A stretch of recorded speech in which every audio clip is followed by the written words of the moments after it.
വയനാട്ടിൽ ലീഗിന്റെ കൊടിയുണ്ടോ എന്ന് CPM നോക്കണ്ടെന്ന് കുഞ്ഞാലിക്കുട്ടി പറഞ്ഞു. കൊടി കൂട്ടിക്കെട്ടിയാലും ഇല്ലെങ്കിലും UDF ഒറ്റക്കെട്ടാണെന്നും കുഞ്ഞാലിക്കുട്ടി കൂട്ടിച്ചേർത്തു. CPM-ന് ഇടതുമുന്നണിക്ക് അവരുടെ കൊടി സ്വതന്ത്രമായി ഒന്ന് കൊണ്ടുപോയി കെട്ടാൻ തമിഴ്നാട്ടിൽ പറ്റുമോ, ബംഗാളിൽ പറ്റുമോ? കോൺഗ്രസിന്റെ കൊടി കൂട്ടിക്കെട്ടിയാലല്ലാതെ അത് പൊങ്ങൂല.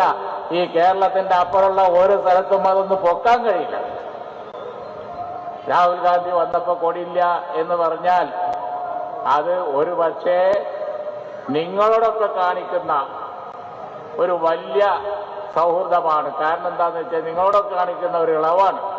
കാരണം ഗൂഡല്ലൂർക്ക് കടന്നാൽ കോൺഗ്രസിന്റെ കൊടിയും പിടിച്ച് രാഹുൽ ഗാന്ധിക്ക് സിന്ദാബാദ് വിളിക്കല്ലാതെ നിങ്ങൾക്ക് യാതൊരു രക്ഷയില്ല.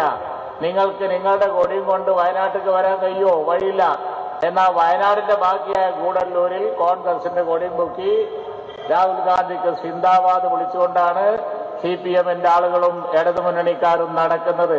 അപ്പൊ വയനാട്ടിൽ വരുന്ന കൊടി ഒന്ന് ഒഴിവാക്കി എന്നാൽ അത് നിങ്ങൾക്കൊരു സൗജന്യമാണ് എന്ന് പറയാതിരിക്കാൻ നിർവാഹമില്ല.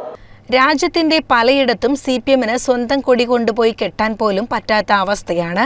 കോൺഗ്രസിന്റെ കൊടിക്കൊപ്പം മാത്രമേ അത് കെട്ടാനാകൂ. രാജ്യത്തിന്റെ പലയിടത്തും രാഹുൽ ഗാന്ധിക്ക് സിന്ദാബാദ് വിളിക്കാൻ മാത്രമേ CPM-നാകൂ. രാഹുൽ ഗാന്ധിക്കെതിരെ സ്ഥാനാർത്ഥിയെ നിർത്താതെ ഇടതുമുന്നണി മാന്യത കാണിക്കുകയായിരുന്നു ചെയ്യേണ്ടത്. അല്ലാതെ കൊടിയുടെ വർത്തമാനം പറഞ്ഞ് രാഹുൽ ഗാന്ധിയെ തഴയുകയല്ല വേണ്ടത്. കൊടി കൂട്ടിക്കെട്ടിയാലും ഇല്ലെങ്കിലും UDF ഒറ്റക്കെട്ടാണെന്നും കുഞ്ഞാലിക്കുട്ടി കൂട്ടിച്ചേർത്തു. CCN മലപ്പുറം.